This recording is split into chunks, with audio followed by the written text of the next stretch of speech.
Isroil, Eron va AQSh o'rtasida urush avj oldi. Yana alangaga burkandi. Isroil hududiga uchirilgan Eron ballistik raketlari halokatli oqibatlarga olib keldi. Hizbulloh ham rasman urushga kirdi. Front kengaymoqda. Ular Livandan Isroil tomon ballistik raketa uchirgan. Arab davlatlari Eronga qarshi birlashdi. Javob zarbasi tayyorlanmoqda. Manbalarga ko'ra, harbiy hamkorlik mexanizmlari faollashtirilgan, harbiy mudofaa tizimlari yuqori jangovar shay holatga keltirilgan. Xomanai o'limi ortidan Xitoy va Rossiya tilga kirdi. Ko'zga ko'ringan davlat arbobi sifatida tilga oldi va uning o'limini nafaqat Eron, balki mintaqaviy barqarorlik uchun ham og'ir yo'qotish deya baholadi. Yaqin Sharq osmoni yopiqligicha qolmoqda. Hamyurtlarimiz taqdiri nima bo'ladi? Toshkentga qaytayotgan 48 nafar o'zbekistonlik ham Doha aeroportida qolib ketdi. Shu va boshqa xabarlarning to'liq tafsiloti doimgidek video davomidan o'rin olgan. Iltimosimiz, mehnatimizni qadrlagan holatda videoga albatta like bosib qo'ying. Biz esa xabarlarning to'liq tafsilotini e'tiboringizga havola qilamiz. Bazadan registratsiyangiz chiqmayaptimi? Mehnat shartnomangiz yo'qligi uchun jarimaga tortilishingiz mumkinmi? Biz Moskva va Sankt-Peterburgdagi hamyurtlarimizga hujjat ishlarida professional yordam beruvchi 10 yillik ish tajribasiga ega ishonchli xizmatni taklif qilamiz. Registratsiyani bazaga kiritish, trudavoy dogovor tayyorlash va uydamleniya yuborish, zapret va deportni oldindan tekshirish, reyestr va ba'zi muammolarga yechim topamiz. INN va SINLS olish, tibbiy sug'urta va yana 20 ga yaqin xizmatlarimiz mavjud. Ishingizni mutaxassislarga topshiring va xotirjam bo'ling. WhatsApp va Telegram orqali ushbu raqamlarga hoziroq yozing. 24/7 xizmatingizdamiz. Dastur avvalida e'tiborga molik tasvirlarni siz tomon ulashmoqchimiz. Eronda oliy rahbar Oyatulloh Ali Xomanai bilan vidolashuv marosimlari o'tkazildi. Tehron va boshqa shaharlarda minglab odamlar motam libosida yig'ilib, marhumni so'nggi yo'lga kuzatmoqda.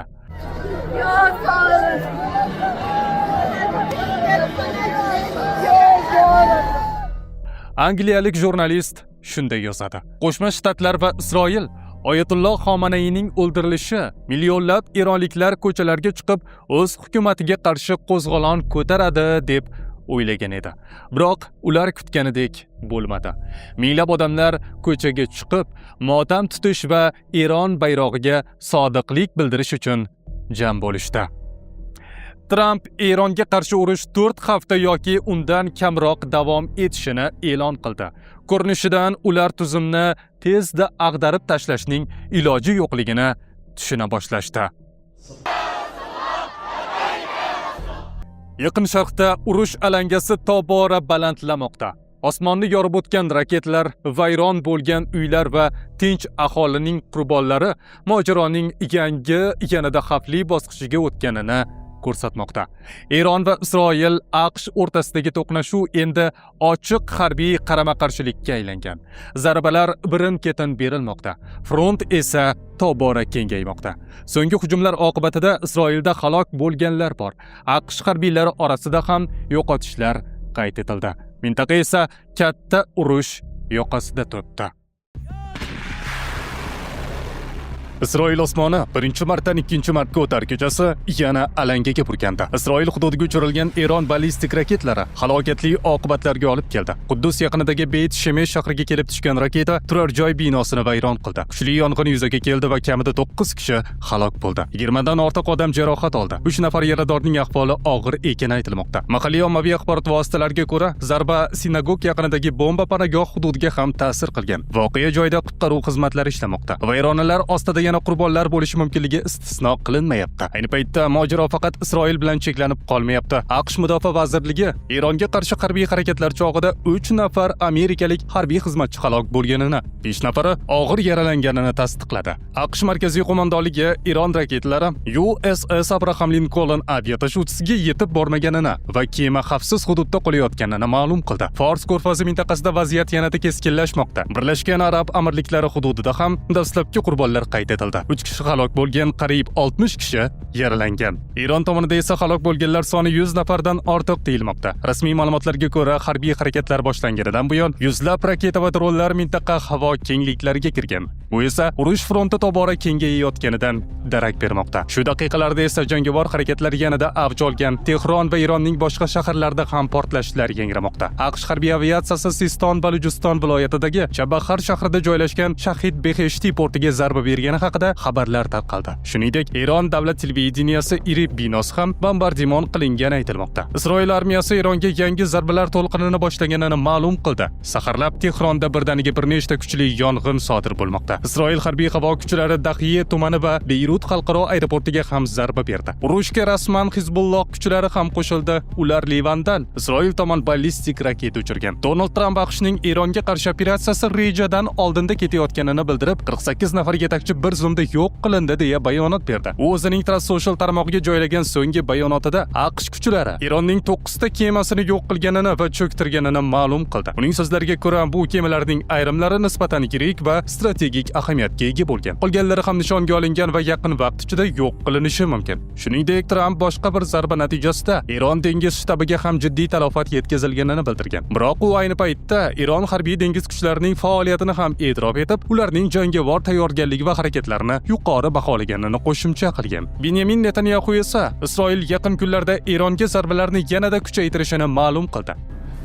Qo'shinlarimiz Tehron markaziga tobora shiddat bilan zarba bermoqda va bu yaqin kunlarda yanada kuchayadi. Biz o'zimizning mavjudligimiz va kelajagimizni ta'minlash uchun armiya kuchini har qachongidan ham ko'proq safarbar qilmoqdamiz. Qo'shma Shtatlar bilan birgalikdagi sa'y-harakatlar bizga men 40 yildan beri intilayotgan maqsadni amalga oshirishga, ya'ni terror rejimiga qat'iy zarba berishga imkon beradi.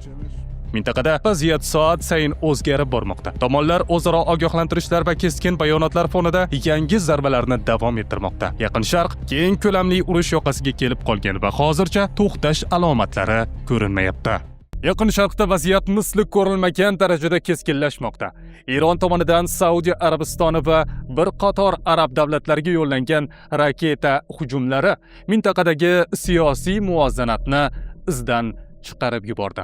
Bu safar javob sukut bilan emas, balki ochiq va harbiy muvofiqlashtirilgan harakat bilan berilayotgani ayon bo'ldi. Arab poytaxtlarida favqulodda uchrashuvlar, yopiq eshiklar ortidagi muzokaralar va harbiy tayyorgarlik jarayonlari boshlangan. Saudiya Arabistoni valiahd shahzodasi Muhammad bin Salmon Eron hujumlarini ochiq tajovuz deb atadi va qirollik o'z hududi hamda mintaqaviy ittifoqchilarni himoya qilish uchun barcha choralarni ko'rishini ma'lum qildi. CNN nashriga ko'ra, valiahd shahzoda Fransiya prezidenti Emmanuel Macron bilan muloqot qilib, vaziyatning xalqaro xavfsizlikka ta'sirini muhokama qildi. Bu esa inqiroz endi faqat mintaqaviy masala emas, balki global kuch markazlari e'tiboridagi masalaga aylanganini ko'rsatadi. Shu bilan birga Abu Dhabi, Manama, Doha, Kuvayt va Ummon ham o'z pozitsiyasini aniq bildirdi. Birlashgan Arab Amirliklari prezidenti Muhammad bin Zoid Al Nahyan, Bahrayn qiroli Hamad bin Iso Al Khalifa, Qatar amiri Tamim bin Hamad Al Soni, Kuvayt amiri Mishal Al-Ahmad Al-Jabir Al-Sabah va Iordaniya qiroli Abdulloh II Ibn Husayn bilan o'tkazilgan telefon muloqotlari ortidan umumiy bayonotlar yangradi. Arab davlatlari suverenitetga tahdidni birgalikda qaytaradi. Manbalarga ko'ra, harbiy hamkorlik mexanizmlari faollashtirilgan, harbiy mudofaa tizimlari yuqori jangovar shay holatga keltirilgan. Fors ko'rfazi mintaqasida havo patrullari kuchaytirilgan, dengiz yo'llari nazoratga olingan. Bu oddiy diplomatik ogohlantirish emas, balki real harbiy javobga tayyorgarlik belgisi sifatida baholanmoqda. Arab davlatlari uchun masala faqat bugungi zarba emas. Gap mintaqadagi kuchlar muvozanati, energetik xavfsizlik va davlat suvereniteti haqida ketmoqda. Agar Eronning raketa siyosatiga qat'iy javob berilmasa, bu kelajakdagi yanada kengroq beqarorlikka yo'l ochishi mumkinligi ta'kidlanmoqda. Shu bois ham arab yetakchilari bir-biriga yaqinlashmoqda, o'zaro ishonchni mustahkamlashga urinmoqda. Tahlilchilar fikricha, ehtimoliy javob zarbasi faqat harbiy obyektlar bilan cheklanib qolmasligi, iqtisodiy bosimdan tortib hukumatni hujum yo'li bilan jilovlash choralarini ham o'z ichiga olishi mumkin. Bu esa mojaroning ko'p qirrali bosqichga o'tayotganini anglatadi. Arab davlatlarining hujum variantiga o'tishi bejiz emas. Eron shu kecha kunduzda arab davlatlaridagi AQSh bazalari bilan cheklanmasdan muhim infratuzilma obyektlariga qaqshatqich zarbalar berdi. Abu Dabida joylashgan Fransiya harbiy bazasi yaqinidagi Zayed port hududida kuchli portlashdan so'ng osmonga qalin tutun ko'tarildi. Port hududi strategik ahamiyatga ega bo'lib, u yerda xorijiy harbiy infratuzilma mavjud edi. Bu zarba nafaqat Birlashgan Arab Amirliklari, balki Yevropa mintaqalariga ham bevosita signal sifatida talqin qilinmoqda. Shu bilan birga bir vaqtning o'zida Eronning Shahid 136 dronlari Fors ko'rfazidagi Birlashgan Arab Amirliklariga tegishli neft platformasiga zarba bergani xabar qilindi. Energetika obyektining nishonga olinishi bu oddiy harbiy javob emas, balki global neft bozoriga bevosita bosim o'tkazishga urinishdir. Yana bir dron Amerikaning Kuvaytdagi harbiy bazasiga urilgani aytilmoqda. Bu esa mojaroning to'g'ridan-to'g'ri AQSh ishtirokidagi bosqichga o'tish xavfini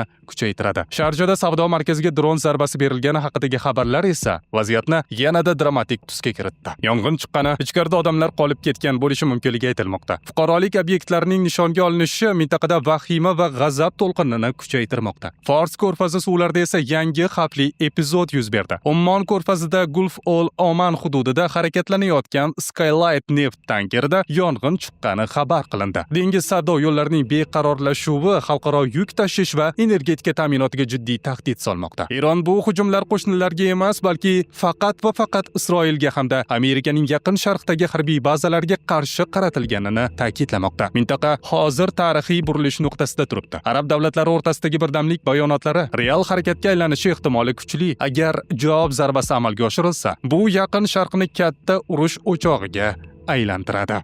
G'arbga qarshi keskin bayonotlar nihoyat ochiq va baland ohangda yangray boshladi. Eron oliy rahbari Oyatulloh Ali Xomanayning o'ldirilishi ortidan dunyo siyosiy maydonida jimjitlik buzildi. Moskva va Pekin bu voqeani xalqaro huquqni oyoq osti qilgan harakat sifatida baholab, ochiqchasiga qoraladi. Ammo siyosiy bayonotlar ortida real harbiy yoki iqtisodiy diplomatik qadamlar turadimi yoki Xitoy va Rossiya sukutni afzal ko'radimi? Bugun dunyo aynan shu savolga javob kutmoqda. Vladimir Putin Eron prezidenti Masud Pezeshkian nomiga yo'llagan telegrammasida Ali Xomanayning o'ldirilishini insoniy axloq va xalqaro huquqning barcha normalarini buzgan holda sodir etilgan surbetlarcha qotillik deb atadi. Kreml e'lon qilgan rasmiy bayonotda Putin Oyatulloh Xomanayni Rossiya Eron strategik sherikligini shakllantirishda hal qiluvchi rol o'ynagan ko'zga ko'ringan davlat arbobi sifatida tilga oldi va uning o'limini nafaqat Eron, balki mintaqaviy barqarorlik uchun ham og'ir yo'qotish deya baholadi. Rasmiy ma'lumotlarga ko'ra, misli ko'rilmagan ko'lamda amalga oshirilgan. Ramazon oyida nega vulkan mahsulotini iste'mol qilish kerak? Chunki organizm tozalanish mobaynida vulkan mahsuloti ta'sirlari boshqa oyga nisbatan kuchliroq va tezroq bo'ladi. Prostatadagi yallig'lanish, achishish, og'riq, peshobga tez qatnash va jinsiy zaiflikni samarali davolaydi. Bizning nomimizdan qo'ng'iroq qiling va 30% chegirmalarga ega bo'ling. Mahsulot yetkazib berish O'zbekiston bo'ylab mutlaqo bepul. Qariyb 200 ga yaqin qiruvchi samolyot va 30 ta og'ir bomba ishtirok etgan operatsiya oqibatida Eron oliy rahbari va uning oila a'zolari halok bo'lgan. Bu tafsilotlar voqeani oddiy suiqasd emas, balki puxta rejalashtirilgan va keng ko'lamli harbiy amaliyot sifatida talqin qilishga asos bermoqda. Moskva aynan shu jihatni urg'ulab, hodisani xalqaro huquq tamoyillarining qo'pol buzilishi sifatida ko'rsatmoqda. Pekin ham keskin munosabat bildirdi. Xitoy tashqi ishlar vazirligi bayonotida Oyatullohning o'ldirilishi Birlashgan Millatlar Tashkiloti nizomining maqsad va tamoyillarni paymol qilgani, Eron suvereniteti va xavfsizligiga jiddiy zarba bo'lgani ta'kidlandi. Xitoy ushbu hodisaga qat'iy e'tiroz bildirib, barcha tomonlarni harbiy harakatlarni zudlik bilan to'xtatishga va keskinlikni chuqurlashtirmaslikka chaqirdi. Pekinning bu bayonoti Yaqin Sharqda yangi xavfli bosqich boshlanayotganidan xavotir kuchli ekanini ko'rsatmoqda. Shu fonda Turkiya prezidenti Recep Tayyip Erdo'g'an Istanbuldagi chiqishida mamlakat chegaralari va havo hududi xavfsizligi to'liq nazorat ostida ekanini, armiya va xavfsizlik tuzilmalari kuchaytirilgan rejimda ishlayotganini ma'lum qildi. U diplomatiyani zudlik bilan faollashtirish, Eron masalasi bo'yicha muzokaralarni qayta tiklash va sulhga erishish zarurligini urg'uladi. Bu chaqiriq mintaqadagi o'ta nozik vaziyatni siyosiy yo'l bilan jilovlashga qaratilgan signal sifatida yangradi.